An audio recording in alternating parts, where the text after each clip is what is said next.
Гагаузский народ, несмотря на их богатую культуру, историю, малоизвестен вообще. Я до того, как я сюда приехал, я действительно не слышал про гагаузский народ.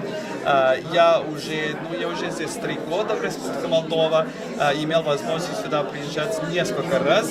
И действительно, впечатления мои, это впечатление одной очень богатой, развитой культуры. И я очень рад, что с нашей стороны мы могли помогать немножко сохраняться это богатство. Мне было особенно приятно видеть и слышать про то, что есть очень много людей, преимущественно из старого поколения, которые до сих пор держат все эти традиции, фольклорные песни, сказки и так далее, которые уже начинают забываться немножко. Так что это действительно это спасение гагаузского наследия.